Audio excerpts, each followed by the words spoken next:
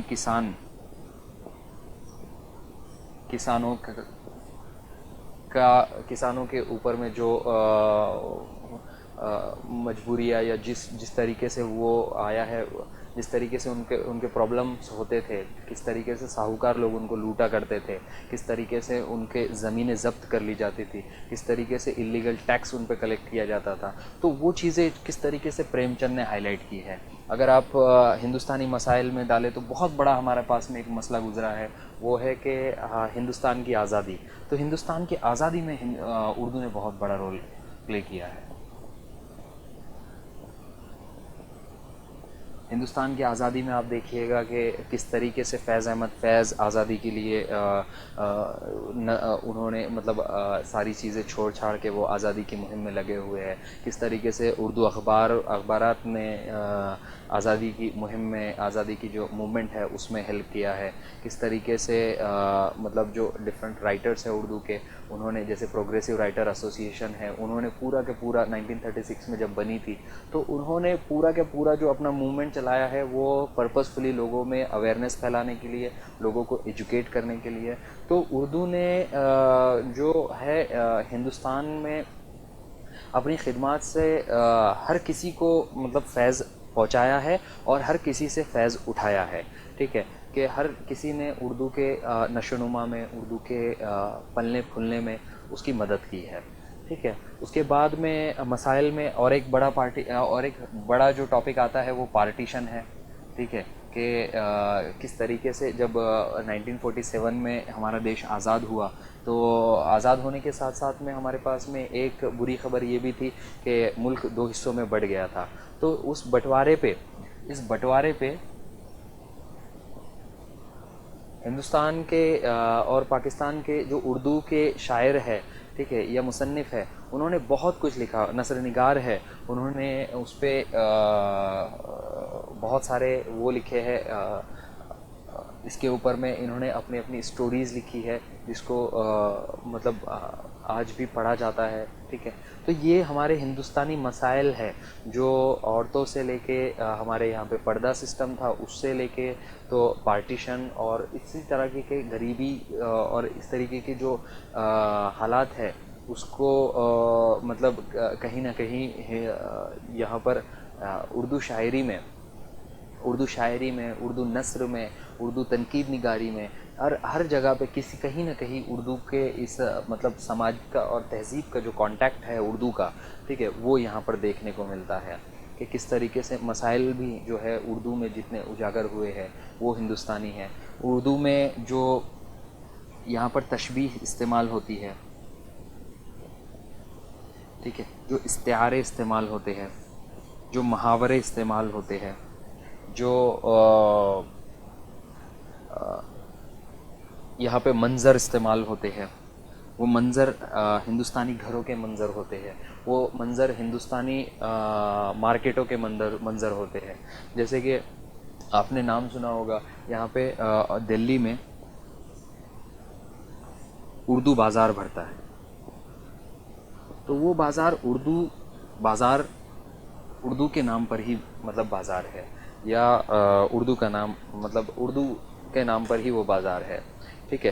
تو اس طریقے سے آپ دیکھیے گا کہ اردو کی سماجی تہذیبی جڑیں بہت اسٹرانگ اور بہت اندر تک کے پیوست ہے, ٹھیک ہے, کہ اردو نے سماج کو ٹائم ٹو ٹائم, ٹھیک ہے, آپ جب سے دیکھیے گا کہ جب سے اردو کا جنم ہوا ہے, جب سے اردو پیدا ہوئی ہے, تب سے ہی اس نے ہندو مسلم ایکتا کا کام کیا ہے, ٹھیک ہے. اس کے بعد میں جس طریقے سے 1857 کے ٹائم پہ اس نے اردو نے کام کیا ہے, اس کے بعد میں آزادی کی لڑائی لڑنے میں اردو نے کام کیا ہے, اس کے بعد میں مجبوروں اور مزدوروں کی جو آواز ہے اس کو اٹھانے میں اردو نے کام کیا ہے.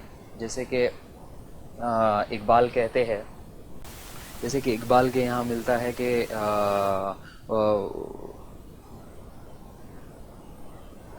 اس کھیت کو مطلب ان کا ایک کچھ شعر ہے, مجھے ابھی ایگزیکٹلی یاد نہیں آ رہا ہے, لیکن ان کا ایک شعر ہے کہ اگر دہقاں کو جس کھیت سے دہقاں کو میسر نہ ہو روزی, اس کھیت کے ہر گوشے جس کھیت سے دہقاں کو میسر نہ ہو روزی, اس کھیت کے ہر گوشے گندم کو جلا دو, ٹھیک ہے. تو اس طریقے سے جب اگر کبھی غریب, مجبور اور مزدور کے اگر آوازوں کو اٹھانے کے لیے اردو کا استعمال ہوا ہے. اگر آپ دیکھیں گے کہ ترقی پسند تحریک جو ہے تو اس میں بہت سارے لوگوں نے اردو کا استعمال, ادب کا استعمال جو ہے تو وہ سوسائٹی کے اپلفٹمنٹ کے لیے استعمال کیا ہے. اگر آپ دیکھیں گے سر سید تحریک کے اوپر اگر آپ جاتے ہیں تو آپ دیکھیں گے کہ وہاں پہ بھی اردو کا استعمال جو ہوا ہے وہ سوسائٹی کے اپلفٹمنٹ کے لیے ہوا ہے, ایجوکیشن کے لیے ہوا ہے, جو وومن ہے ان میں ایجوکیشن کے لیے اس کا استعمال ہوا ہے, سائنٹیفک ایجوکیشن پروموٹ کرنے کے لیے اردو کا استعمال ہوا ہے. آج بھی اردو کا ایجوکیشن کیونکہ اردو ایجوکیشن بہت مشہور ہے, کیونکہ جو ہندوستان کی آبادی ہے اس کا 5 سے 6% جو آبادی ہے ان کی جو مادری زبان ہے وہ اردو ہے. اور خوشی کی بات یا ایک انسپائرنگ بات یہ ہے کہ جب 2001 کا سروے ہوا تھا تو یہ فگر کم تھا, لیکن جب 2011 کا سروے ہوا تو یہ فگر بڑھ گیا ہے, ٹھیک ہے. تو اس کا مطلب یہ ہے کہ اردو کے جاننے والوں میں اضافہ ہو رہا ہے, ٹھیک ہے. اور یہ اردو کی خاص بات یہ ہے کہ اردو کے جاننے والے اور ماننے والے, اردو کے پڑھنے والے پوری انڈیا میں ہر جگہ پہ پھیلے ہوئے ہیں, اور ان میں اپنے ایک مقامی مطلب اس میں مقامی ان کے اپنے اپنے فلیورز بھی ہیں. جیسے فار ایگزامپل آپ حیدرآباد میں جائیں گے تو حیدرآبادی وہاں پہ فلیور مل جائے گا آپ کو کہ کس طریقے سے ان کی ایک الگ ٹون ہے. اگر آپ بہار سائیڈ میں جاؤ گے تو وہاں پہ تھوڑا سا الگ ٹون مل جائے گا. پنجاب سائیڈ میں الگ مل جائے گا, کشمیر سائیڈ میں الگ مل جائے گا, دہلی میں الگ مل جائے گا. تو اس طریقے سے ورائٹی آف لینگویج ہے, تو اس طریقے سے ورائٹی آف فلیورز ہے. تو اس سے پتہ چلتا ہے کہ کتنا پیار لوگ اردو سے کرتے ہیں, کہ اس کو مطلب ہاتھوں ہاتھ لیا ہی نہیں ہے, بلکہ اس کو اپنے حساب سے اپنی ایک مطلب لاڈلی بیٹی کو جس طریقے سے ایک باپ مطلب پیار کرتا ہے اور اسے الگ الگ نام سے پکارتا ہے, تو اسی طریقے سے اردو کو کئی ناموں سے مطلب الگ الگ لوگوں نے پکارا ہے. ریختہ اسے کہا گیا ہے, ہندوی اسے کہا گیا ہے, اسے گجری کہا گیا ہے, اسے بہت سارے ایسے نام ہیں, ٹھیک ہے, کیونکہ اس سفر میں اردو کے رہے ہیں. تو ان سب باتوں سے ہمیں پتہ چلتا ہے کہ اردو کی جو سماجی اور تہذیبی جڑیں ہے وہ بہت اسٹرانگ ہے, اور بہت اردو جو ہے وہ لوگوں سے بالکل جڑی ہوئی ہے, ایک لوگوں کے بالکل رابطے کی زبان ہے. سب سے امپورٹنٹ بات یہاں پہ اور ایک ہمیں کرنی چاہیے کہ جب ہم بات کرتے ہیں کہ اردو بولنے والوں کی زبان, تو اردو ایکچولی جب سے پیدا ہوئی ہے تب سے ہی یہ ایک لشکری زبان کہا جاتا تھا, کہ لشکر میں جو لوگ بات کرتے ہیں ان کی زبان اس کو کہا جاتا تھا. جب لشکری زبان اگر اس کو کہا جاتا ہے تو اسی کے بعد میں جب وہ لشکر کا جو مارکیٹ رہتا تھا, ٹھیک ہے, اس کو اردو مارکیٹ کا نام دے دیا گیا. اس میں عام لوگ تھے. اس کے بعد میں دھیرے دھیرے جو عام لوگ جو تجارت کرتے تھے اور جو عام لوگ آپس میں باتیں کرتے تھے, کیونکہ سرکاری زبان تو فارسی تھی, لیکن دھیرے دھیرے عام لوگوں میں یہ اردو زبان عام ہو گئی. اور اسپیشلی جب ولی دکنی نے دکن سے ہجرت کر کے وہ جب 18 سینچری کے اسٹارٹ میں جب وہ جب یہاں آئے, دلی میں آئے, تو دلی میں آنے کے بعد میں دلی میں اردو کا ایک کریز ہوا, اردو کو جاننے لگے لوگ, اردو میں شعر و شاعری کرنے لگے لوگ. کیونکہ پہلے اردو میں شعر و شاعری کرنے کو تھوڑا سا ایک کمتر سمجھا جاتا تھا, کیونکہ فارسی کا بول بالا تھا, فارسی سرکاری زبان تھی, تو فارسی جاننے والے لوگ تھوڑا اسٹینڈرڈ سمجھے جاتے تھے, اردو جاننے والے کمزور سمجھے جاتے تھے. لیکن جب ولی دکنی آیا اور انہوں نے کہا کہ اس میں بھی عمدہ شاعری کی جا سکتی ہے, تو لوگوں نے ایکسیپٹ کیا. شادی بیاہوں میں اردو کی شاعری کو استعمال کرنے لگے, مشاعرے ہونے لگے, لوگوں کو پسند آنے لگا, لوگوں کی واہواہیاں اڑنے لگیں. تو اس طریقے سے ہم دیکھتے ہیں کہ اردو کا سماجی اور تہذیبی جڑیں وہ پوری ہر ایریا میں پھیلی ہوئی ہے, ٹھیک ہے. اس کے بعد میں اگر ہم لسانی سطح پر اور ایک چیز کا دیکھیں کہ ذخیرہ الفاظ, ٹھیک ہے, ذخیرہ الفاظ کی سطح پر اگر ہم اردو کی جڑیں دیکھیں تو وہ بھی ہم اگر دیکھیں تو 75% اپروکسیمیٹلی اگر ہم دیکھیں تو وہ ہندوستانی ہے. 25% کے قریب میں جو ہے تو, یا 23% کے قریب میں جو ہے تو وہ عربی و فارسی ہے, اور باقی دوسرے ہیں. تو جو الفاظ ذخیرہ الفاظ ہے اردو کا وہ بھی جو ہے تو ہندوستانی ہے, اور عربی و فارسی سے اس کے نو ڈاؤٹ اثرات ہیں لیکن کم ہیں, ٹھیک ہے. اس کے بعد میں صوتیوں کی جو صوتیے ہیں, ٹھیک ہے, اگر ان کی ہم بات کریں, ٹھیک ہے,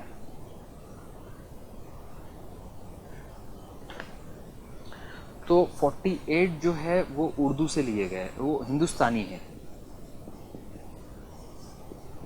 اور خالص 6 جو ہے تو وہ جو ہے تو اردو عربی اور فارسی سے لیے گئے ہیں, ٹھیک ہے. فا زا سا خاف غین, ٹھیک ہے, یہ یہاں سے لیے گئے. پھر آپ اگر کبھی اور تھوڑا سا اس کو ڈیٹیل میں دیکھیں کہ ان کے علاوہ معکوسی آوازیں ہیں. معکوسی آوازیں مطلب ڑ, ڈ, ٹ, ٹھیک ہے, ڈھ ڈھ وغیرہ, یہ جو آوازیں ہیں اس کو معکوسی آوازیں کہتے ہیں. اگر آپ سوچئے کہ یہ ہندوستانی ہے, ٹھیک ہے, اگر آپ سوچئے کہ ان کو اگر ہٹا دیا جائے تو اردو زبان توتلی ہو جائے گی, ٹھیک ہے. تو ان کا رہنا بہت امپورٹنٹ ہے, اور یہ اردو کو ایک اپنا ایک انڈیویجوالٹی دیتے ہیں, ایک انفرادیت بخشتے ہیں, ٹھیک ہے. اس کے علاوہ ایک بہت امپورٹنٹ چیز اور ایک بہت علیحدہ جو انفرادی ایک منفرد چیز جو اردو کے پاس ہے وہ ہے حیّ آوازیں.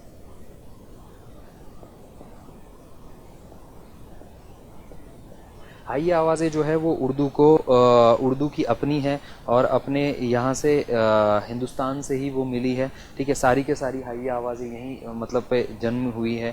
ٹھیک ہے, اس کے بعد میں بہت بار یہ کچھ لوگ یہ آرگیومنٹ کرتے ہیں کہ کیا اردو اگر کبھی ہندوستانی زبان ہے تو کیا صرف بنا عربی و فارسی کے کچھ لفظ استعمال کیے ہوئے, بنا کچھ عربی فارسی کے لفظ استعمال کر کے ہم کچھ ایسے لکھ سکتے ہیں کیا؟ تو یہ ایکسپریمنٹ بھی ہو چکا ہے اور بہت اچھا سکسیزفل رہا ہے کہ رانی کیکتی کی کہانی جو ہے وہ خالص ہندوستانی الفاظ استعمال کر کر کے لکھی گئی ہے. رانی کیکتی کی کہانی, یہ کہانی لکھا ہے انشاء اللہ خواہ انشا نے.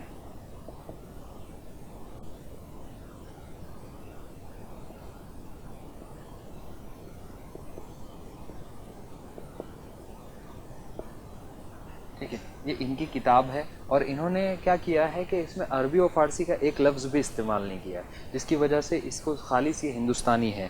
ٹھیک ہے, اس کے بعد میں اور ایک ایسی کتاب ہے, اس کا نام ہے سریلی بانسری. تو آپ یہ آرگیومنٹ دے سکتے ہیں کہ خالص ہندوستانی پہ بھی اتنا مطلب جو ورڈز ہے وہ استعمال کر کے بھی اردو میں اتنی طاقت ہے کہ وہ ایکسپریشن جو ہے یا کچھ کسی چیز کو ایکسپریس کر سکتی ہے. یہ ہے آرزو لکھنوی نے لکھی ہے یہ. تو یہ دو ایگزامپل ہمارے پاس میں ہے کہ ہم بنا عربی و فارسی کا استعمال کیے ہوئے بھی اردو سے ہم بہت اچھے سے ہم لکھ سکتے ہیں. ٹھیک ہے, اس کے بعد میں ایک بہت امپورٹنٹ پارٹ آتا ہے جو ہماری تہذیب کا حصہ ہے کہ ہمارے جو ریلیجیس یا ہماری جو تہذیب میں ہماری جو چیزیں ہیں, ٹھیک ہے, ان کو بھی اردو میں جگہ ملی ہے. کہ آپ اگر ہم دیکھیں گے کہ کس طریقے سے جو صوفیہ اکرام تھے, ٹھیک ہے, یا جو صوفی سینٹس تھے, ٹھیک ہے, انہوں نے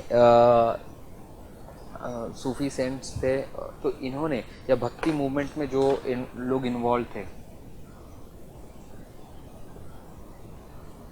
بھکتی صوفی اکرام اور بھکتی میں جو انوالو تھے لوگ, انہوں نے اخلاقی تعلیم, ریلیجیس تعلیم, ٹھیک ہے, یا ریلیجیس علم کو جو پروموٹ کیا ہے اس کے لیے بھی انہوں نے اردو کا استعمال کیا ہے, جس کی وجہ سے سماج میں ایک پیس قائم ہے. ٹھیک ہے, سماج کو سدھارنے کا کام اردو نے لینگویج نے کیا ہے, آج بھی کر رہی ہے. ٹھیک ہے, سر سید احمد خان نے بھی جو ایک رسالہ لکھا تھا کہ اخلاق کو سدھارنے کے لیے انہوں نے ایک رسالہ لکھا تھا. تو صوفی اکرام سے لے کر تو ماڈرن آج کے زمانے میں بھی, ٹیکنالوجی کے زمانے میں بھی آج کل بھی مطلب میگزینس میں اردو سے ریلیٹڈ اردو میں اخلاقی تعلیم دی جاتی ہے. تو یہ بھی ایک بہت اہم رول پلے کرتے ہیں. صوفی اکرام نے بھی اسپیشلی اردو کے ڈیولپمنٹ میں بہت اہم رول پلے کیا ہے. صوفی اکرام اور صوفیزم یا ریلیجیس یا اچھے اخلاق کی جو ہمارا ایک ٹریڈیشن اور ایک تہذیب رہی ہے, اسی کی وجہ سے تھوڑا صوفیانہ یا تصوف کا جو رنگ ہمیں ملتا ہے,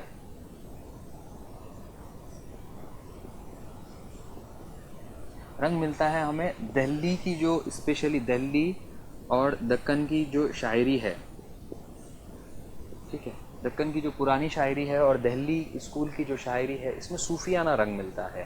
ٹھیک ہے, تو تصوف کا رنگ ہمیں ملتا ہے. تو یہ بھی ہمارے ایک تہذیب کا پارٹ ہے کہ ہمارے یہاں پہ جو صوفی اکرام یا جو ریلیجن کی تعلیم ہمارے یہاں پہ جو مذہب کی تعلیم دی جاتی ہے, ٹھیک ہے, اسی طرح سے ہمارے جو شاعری ہے یا جو ہمارے کتابیں نثر کی ہے ان میں ایک لحاظ ہوتا ہے. ایک جو عاشق ہے وہ اپنے معشوق کو مل نہیں پاتا, اور اس میں جو ایک کنسیپٹ ہے اسپیشلی کہ وصال سے موت عشق کی موت ہو جاتی ہے. تو وہ پاک محبت, وہ پاک رشتہ اور وہ پاک سوچ اور وہ ساری چیزیں ہمیں ہماری تہذیب سے ملتی ہے, اور وہ تہذیب ہماری جو ہے تو مشترکہ تہذیب یا گنگا جمنا تہذیب کہلاتی ہے. ٹھیک ہے, اس کے بعد میں اگر آپ تھوڑا سا اور سوچیں تو تصوف میں ایک بہت بڑی چیز آتی ہے کہ خدا سے رشتہ بنانا. ٹھیک ہے, اگر ہم شعر و شاعری میں دیکھیں کہ جہاں پر اقبال نے خدا سے ہم کلام کیا ہے, خدا کو خدا سے بات کی ہے. ٹھیک ہے, وہاں پہ غالب نے بھی خدا کو یاد کیا ہے. نہ ہوتا کچھ تو کیا ہوتا, نہ ہوتا کچھ تو خدا ہوتا, کچھ نہ ہوتا تو خدا ہوتا. کچھ اسی طریقے کا ان کا ایک شعر ہے, ڈبویا مجھ کو ہونے نے, نہ ہوتا میں تو کیا ہوتا. ٹھیک ہے, تو ایسے اسی طریقے کے آپ کو ہزاروں شعر مل جائیں گے کہ تصوف یا خدا کو جو یاد کر رہے ہیں, خدا کی طرف جو دل لگانے کے اوپر ہے. ٹھیک ہے, سدھرنے کے اوپر ہے. ٹھیک ہے, اخلاقی تعلیم دیتے ہیں, جو انسان دوستی سکھاتے ہیں, جو جانوروں سے محبت سکھاتے ہیں, جو آپس میں پیار بانٹنے کا کام کرتے ہیں. ٹھیک ہے, جس طریقے سے ہم نے جو پہلے شعر سے بھی شروع کیا تھا. ٹھیک ہے, تو وہ جو انسان دوستی, ایک محبت, اخلاقی تعلیم, اخلاقی جو عنصر جو ہماری اردو کی شاعری میں ملتا ہے, وہ ہندوستانی تہذیب کا ہی ایک عنصر ہے, اور جو دونوں مل کے ایک دوسرے سے فائدہ اٹھاتے رہتے ہیں. ٹھیک ہے, اس کے بعد میں آپ دیکھیے گا کہ اس میں جو اپنی جو شعر و شاعری ہے, شعر و شاعری میں, ٹھیک ہے, نثر میں ہندو دیومالائی عناصر ملتے ہیں.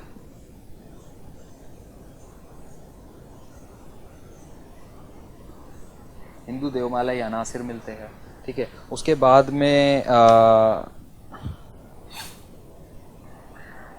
مطلب ہندو دیومالائی عناصر بھی ملتے ہیں, اور ساتھ میں ساتھ جو لکھنے والے ہیں ان میں ایک بہت بڑی تعداد, جو بہت بڑے بڑے رائٹرز ہیں, وہ نان مسلمس میں سے بھی ہے. ٹھیک ہے, تو اس کے جاننے, ماننے, پڑھنے, لکھنے اور بولنے والے جو ہے وہ مشترکہ ہے, بالکل مشترکہ ہے. حب الوطنی سے ریلیٹڈ اگر آپ دیکھیں تو اقبال, فراق, نذیر اکبر آبادی, اور اسپیشلی نذیر اکبر آبادی کو تو آل احمد سرور نے کہا ہے کہ آپ تو ہندوستانی تہذیب کے عاشق ہو. ٹھیک ہے, تو اس طریقے سے ہندوستانی تہذیب اور سماجی جڑیں ہمیں یہاں پہ ملتی ہے. ٹھیک ہے, اس کے بعد میں فراق کی اگر آپ شاعری دیکھو تو کس طریقے سے انہوں نے جو مندر میں جلنے والے چراغ کی بات کی ہے. ٹھیک ہے, انہوں نے نئے نئے طریقے کے اپنے تشبیہات استعمال کیے, استعارے استعمال کیے ہیں. ٹھیک ہے, انہوں نے نئے نئے محاورے استعمال کیے ہیں, تو کس طریقے سے بالکل انہوں نے ہندوستانی پن لایا ہے اس میں. ٹھیک ہے, تو یہ چیزیں ہمیں بہت یاد رکھنے کی ہے, بہت غور کرنے کی ہے کہ یہ بہت امپورٹنٹ چیزیں ہیں. ٹھیک ہے, اس کے بعد میں کچھ ایگزامپلس میں آپ کو بتاتا ہوں یہاں پہ کہ کس طریقے سے آپ دیکھیے کہ اردو شاعری میں آپ کو ایک مشترکہ تہذیب یا ہندوستانی تہذیب کی عکاسی نظر آئے گی. اردو ایک ایسا آئینہ ہے, اردو ایک ایسا آئینہ ہے جس میں اردو کی ہماری جو ہندوستانی تہذیب ہے, ٹھیک ہے, اس کا پورا عکس نظر آتا ہے.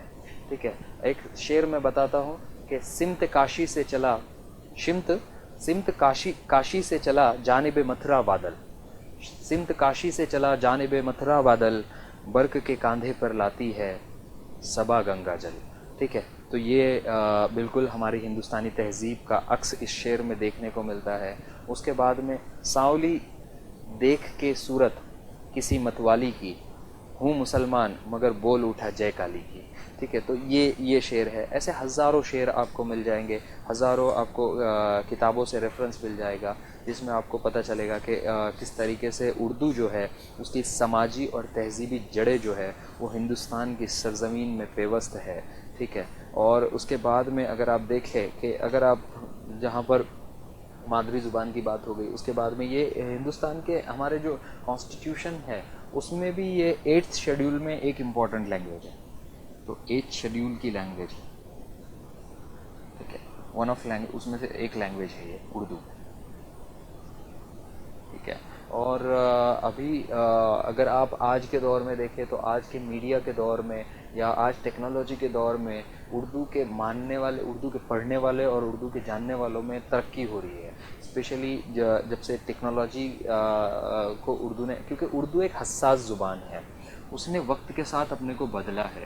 ٹھیک ہے, آج اردو کے پڑھنے والوں میں ایک بڑی تعداد میں ایسے لوگ شامل ہیں جن کا اردو سے کبھی کوئی لینا دینا نہیں رہا ہے، لیکن پھر بھی وہ اردو کو جاننا چاہتے ہیں. اردو کی شعر و شاعری اگر آج بھی ایک فلم میں اگر آ جاتی ہے تو ٹالیوں سے جو تھیٹر ہے وہ گونج اٹھتا ہے. آج بھی اگر کبھی کوئی اسپیچ ہوتی ہے، اگر کوئی امپورٹنٹ ایونٹ ہوتا ہے اور ایک شعر اگر کبھی وہاں پر آ جائے کہ جیسے کہ خودی کو کر بلند اتنا کہ ہر تقدیر سے پہلے خدا بندے سے خود پوچھے بتا تیری رضا کیا ہے. ٹھیک ہے، تو یہ شعر سن کر ہی پوری جو پبلک ہے یا جو سننے والے لوگ ہیں ان پر بالکل ایک الگ اثر ہوتا ہے. تو یہ ایک اردو کا جادو ہے جو سر چڑھ کے بولتا ہے. ٹھیک ہے، تو یہ بہت علیحدہ چیز ہے کہ اردو کے پاس میں وہ ایک ہتھیار ہے جو دل پر وار کرتا ہے، جو دل پر اثر کرتا ہے. ٹھیک ہے، اور وہ ہندوستان کے ہر شخص پر اثر کرتا ہے. اور آج کے دور میں اردو ایک بین الاقوامی زبان ہے. ٹھیک ہے، بہت امپورٹنٹ زبان ہے. اس کے بہت سارے بولنے والے انٹرنیشنل لیول پہ عرب کنٹریز میں ملتے ہیں، یو کے میں ملتے ہیں، یو ایس اے میں ملتے ہیں. ٹھیک ہے، پاکستان میں ملتے ہیں، بنگلہ دیش میں ملتے ہیں، انڈونیشیا میں ملتے ہیں. ٹھیک ہے، اور اردو ایک بڑے لیول پر پروگریس کر رہی ہے. اس کے بعد میں اگر ہم دیکھیں کہ اردو کی سماجی اور تہذیبی جڑوں میں اگر ہم اور بھی اگر ہمیں کچھ چیزیں دیکھنی ہیں، ٹھیک ہے، تو ہم دیکھیں گے کہ کس طریقے سے جو سائنس اینڈ ٹیکنالوجی ہے، ٹھیک ہے، یا ایجوکیشن سسٹم ہے ہمارے ہندوستان کا، ٹھیک ہے، وہ بھی ہماری تہذیب میں آتا ہے. یا ایجوکیشن انسٹیٹیوشنس جو ہے، ٹھیک ہے، وہ بھی ہماری تہذیب میں آتے ہیں، وہ بھی ہمارے سماج میں آتے ہیں. ٹھیک ہے، تو ان کا بھی بہت بڑا رول رہا ہے. آپ دیکھیے گا کہ جب سے اردو مطلب اردو کے جو نشو و نما کے پورے پیریڈ میں اگر آپ دیکھیں کہ لکھنؤ جب اردو گئی تو لکھنؤ کے لوگوں نے اسے سر آنکھوں پر لیا، اور لکھنؤ کا اپنا ایک الگ اس میں ٹچ آتا ہے کہ اس میں وہاں پر تھوڑا سا وہاں پہ خارجیت پہ وہ زیادہ دھیان دیتے ہیں، جبکہ دلی میں داخلیت پہ یا تصوف پہ بہت زیادہ دھیان دیتے ہیں. وہاں پہ تھوڑا سا عشق و عاشقی والی شاعری بہت زیادہ ہوتی ہے، دکھلاوے پہ زیادہ دھیان ہوتا ہے. لیکن وہ بھی اردو کا ایک سٹائل ہے، یا وہ بھی اردو کی ایک طاقت ہے، وہ بھی اردو کا ایک اسٹرانگ پوائنٹ ہے کہ اس میں وہ بھی ایکسپریشن دینے کی جو ہے تو صلاحیت ہے. اردو اگر ہم نے جیسے کہ ہم نے اس سے پہلے دیکھ بھی لیا کہ بالی ووڈ میں جو سنیما میں جو گانے بنتے ہیں، اور اسپیشلی جو اردو کے پیور گانے ہوتے ہیں، ان کی لائف جو ہوتی ہے وہ لائف بہت بڑی ہوتی ہے. ٹھیک ہے، اور ان کے جو سننے والی آڈینس ہوتی ہے وہ بہت سیریس ہوتی ہے. ٹھیک ہے، اور آج بھی غزلیں مشاعرے وغیرہ کنڈکٹ کیے جاتے ہیں، تو ان میں بھی لوگ آج کل بہت بڑی بڑی تعداد میں امڑ کر آ رہے ہیں، اور لوگ چاہتے ہیں کہ وہ اردو کو سنیں، ان کو کوئی اردو سنائے.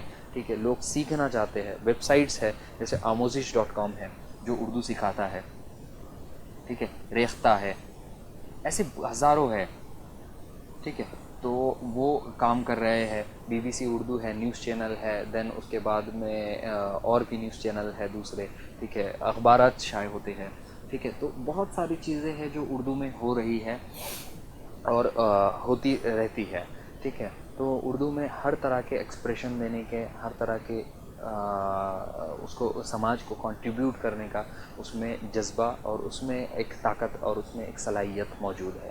ہم بات کر رہے تھے کہ انسٹیٹیوشنس کی، تو انسٹیٹیوشنس جس طریقے کا ہم نے دیکھا کہ فورٹ ولیم کالج میں کس طریقے سے اردو نے اپنا اہم رول پلے کیا، کہ میرامن نے ہماری جو تہذیب ہے وہ تہذیب باغ و بہار کے ذریعے سے جو فارینر یا جو وہاں سے آئے ہوئے لوگ تھے، اپنے یہاں سے جو یو کے سے جو لوگ آئے تھے، جو سول سرونٹ آئے تھے.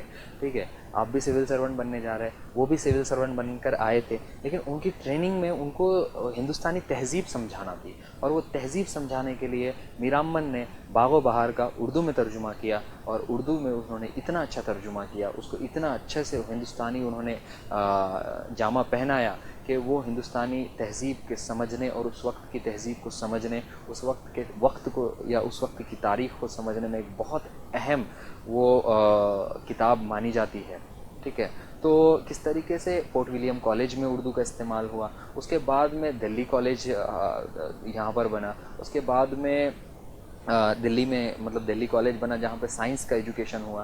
اس کے بعد میں حیدرآباد میں جو وہاں پہ کالج بنا تو وہاں پر بھی انہوں نے جو بکس ہے ان کا ٹرانسلیشن انہوں نے بہت بڑی مقدار میں کیا، ٹھیک ہے. اس کے بعد میں آپ دیکھیے گا کہ سر سید احمد خان نے جو تحریک اسٹارٹ کی تھی، ٹھیک ہے، سر سید تحریک میں اردو کا بہت بڑا اہم فائدہ ہوا. وہاں سے ناول وغیرہ اور ایسی چیزوں کا ارتقاء ہوا.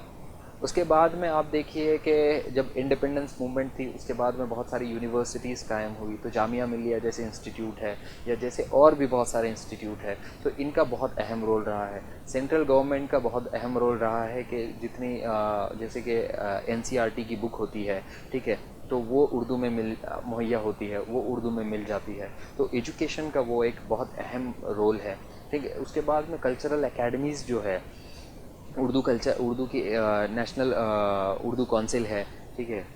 دین اس کے بعد میں اردو کے پروموشن کے لیے گورنمنٹ بہت سارے انیشیٹیوز لیتی ہے. تو اردو کے لیے کہیں نہ کہیں ایک آج بھی ایک فیوریبل طبقہ ہے، ایک آج بھی ایک لوگ محنت کر رہے ہیں، اردو کے پروگریس ہو رہی ہے. اردو کو کہیں نہ کہیں تہذیب سے جڑا کر صرف دیکھا ہی نہیں جاتا، بلکہ جو حقیقت بھی ہے کہ وہ ہماری تہذیب اور اردو کو ہم الگ الگ نہیں کر سکتے ہیں، ٹھیک ہے. اردو میں جو ہندوستانی تہذیب ہے اس کی ساری جو روح ہے وہ اردو میں سمٹ آئی ہے. اگر ہندوستان کو سمجھنا ہے تو اردو پڑھیے، اگر اردو کو سمجھنا ہے تو ہندوستان کو سمجھیے، ٹھیک ہے. تو اسی طریقے سے اردو ایک بہت اہم اور امپورٹنٹ لینگویج ہے، جس کا سماجی اور تہذیبی جو جڑیں ہے وہ بالکل ہم دیکھ سکتے ہیں کہ ہر ایریا میں، ٹھیک ہے. بالکل ہم نے دیکھ لیا ہوگا کہ صوفیزم سے لے کے جب سے اردو اسٹارٹ ہوئی ہے تب سے لے کے سرکاری زبان رہ چکی ہے اردو، ٹھیک ہے. وہ نئے جو فارینر آتے ہیں ان کو سکھانے کی زبان رہ چکی ہے اردو، ٹھیک ہے. یہ ریلیجیس یا مذہبی جو تعلیمات ہے اس کو دینے کے لیے اردو کا استعمال ہوتا ہے. مدرسوں نے اردو کا استعمال کیا ہے، ٹھیک ہے. اس کے بعد میں نیوز پیپر وغیرہ اشاعت کے لیے بھی اردو کا استعمال ہوا ہے. آپ نے دیکھا کہ کس طریقے سے رائٹرز نے اس کا استعمال، شعر و شاعری کا استعمال سماج کو سدھارنے کے لیے کیا ہے. ایجوکیشن، سائنٹیفک ایجوکیشن اور اسی طرح کا ہر ٹائپ کا ایجوکیشن کو بھرپور طریقے سے اس کے مقصد کو یا اس کو نبھانے کی جو صلاحیت ہے وہ اردو میں پائی جاتی ہے، ٹھیک ہے. انسٹیٹیوشنس لیول پہ اردو بہت کامیاب ہے. اس کے بعد میں غزل جو ہے اردو کی وہ بہت پاپولر ہے، انٹرنیشنل لیول پہ پاپولر ہے. اور موسیقی کی لیول پر بھی اردو بہت اہم رول پلے کرتی ہے، کیونکہ اردو غزل میں جو مٹھاس ہے، اردو غزل میں جو اپنے اندر معنوں کی سمیٹنے کی جو قوت ہے، ٹھیک ہے، وہ ایکسپریشن جو اردو غزل میں ملتے ہیں وہ بہت سارے بڑے بڑے رائٹرز یا شاعروں کا کہنا ہے کہ دوسری جگہ نہیں ملتے. تو یہ بہت امپورٹنٹ بات سمجھنے کی ہے کہ اردو بہت ڈائیورس ہے، اس کی جو سماجی اور تہذیبی جڑیں ہیں وہ بہت ڈائیورس ہے، ٹھیک ہے. اور اردو ایک بہت بڑی لینگویج ہے، ٹھیک ہے. اس طریقے سے ہم لسانی، تاریخی اور جتنی بھی جڑیں ہیں ہم نے اس کو دیکھنے کی کوشش کی ہے کہ کس طریقے سے اردو ایک بہت اہم، امپورٹنٹ اور ایک گیم چینجنگ جو اس کے پاس میں کیپیسٹی ہے کہ اس نے پہلے بھی کر رکھا ہے. کہ جس طریقے سے کسی شاعر نے کہا ہے کہ اگر کبھی ہمیں، جیسے کہ آج بیٹی بچاؤ بیٹی پڑھاؤ کی بات ہوتی ہے یا وومن پہ بہت سارا اتیاچار ہوتا ہے یا ان پہ بہت سارا ظلم ہوتا ہے، یہ ہسٹورک رہا ہے. لیکن ایک شعر اردو کا جو ہے کہ وہ ہم کو بتاتا ہے کہ کیا ہم کو سلیوشن کیا ہے. سلیوشن یہ ہے کہ تیرے ماتھے پہ یہ آنچل بہت ہی خوب ہے، لیکن تیرے ماتھے پہ یہ آنچل بہت ہی خوب ہے، لیکن تو اس آنچل سے ایک پرچم بنا لیتی تو اچھا تھا. اس میں اس کے بعد میں موٹیویشنل اسپیکنگ جو ہوتی ہے، موٹیویشنل اسپیکرز جو ہوتے ہیں وہ اردو کا استعمال کرتے ہیں. اردو ہندوستان کی پارلیمنٹ، اب دیکھو پالیٹی میں اردو کا کتنا استعمال ہوتا ہے کہ انڈین پالیٹکس میں جب بھی الیکشن آتے ہیں تو الیکشن بینرز جو لگتے ہیں اس میں اردو کے شعر استعمال ہوتے ہیں. الیکشنز کے جو ریلیز ہوتی ہے یا جو الیکشن کا، کیونکہ یہ سماج کا حصہ ہے، ٹھیک ہے، یہ سماج کا حصہ ہے کہ جو NGOز ہے، جو پولیٹیکل پارٹیز ہے یا جو بھی سول سوسائٹی آرگنائزیشن ہے، جب وہ لوگوں کو جمع کرتے ہیں تو ان کو ضرورت ہوتی ہے کہ ایسی لینگویج کی جو لوگ سمجھ پائے، اور وہ لینگویج اردو ہے، ٹھیک ہے. تو وہ اردو کا استعمال کرتے ہیں اپنی تقریروں میں، اپنے جو بھی وہ چیزیں استعمال کرتے ہیں اس میں وہ اردو کا استعمال کرتے ہیں. آپ دیکھیے پارلیمنٹ میں اردو کا استعمال ہوتا ہے. میں ایک قصہ آپ کو سناؤں گا کہ جب منموہن جی سے سشما سوراج جی نے کہا کہ مجھے تو ادھر ادھر کی نہ بات کر، یہ بتا کہ قافلہ کیوں لوٹا. سشما سوراج جی نے کہا تو ادھر ادھر کی نہ بات کر، یہ بتا کہ قافلہ کیوں لوٹا، مجھے رہزنوں سے گلا نہیں، مجھے اسی طریقے سے کچھ ہے، معافی چاہتا ہوں میں بھول گیا ہوں کہ مجھے مطلب وہ لیڈر پہ شک ہے. ٹھیک ہے. تو بہت ٹائم کے بعد میں منموہن سنگھ جی کھڑے ہوئے اور انہوں نے ایک شعر اٹھایا اور شعر کا جواب انہوں نے شعر سے دیا کہ ہزاروں سوالوں سے، ہزاروں جوابوں سے اچھی ہے میری خاموشی، ہزاروں جوابوں سے اچھی ہے میری خاموشی، ہزاروں سوالوں کی آبرو رکھتی ہے. تو اس طریقے سے اردو آج بھی اور ان فیوچر بھی اس میں دن دگنی اور رات چوگنی اس میں ترقی ہو رہی ہے. اردو ایک بہت امپورٹنٹ زبان ہے اور اس کے پڑھنے والے لگاتار بڑھتے جا رہے ہیں. اسی طریقے سے ترقی ہو. ٹھیک ہے. ابھی تک تو اردو کا سفر یہاں تک آیا ہے لیکن ابھی بہت آگے جانا ہے. ٹھیک ہے. اس لیے بس ایک شعر پہ اس سیشن کو ختم کرتے ہیں کہ ستاروں سے آگے جہاں اور بھی ہے، ستاروں سے آگے جہاں اور بھی ہے، ابھی عشق کے امتحاں اور بھی ہے، ابھی تو ناپی ہے مٹھی بھر زمین، ابھی تو سارا آسمان باقی ہے. Thank you very much.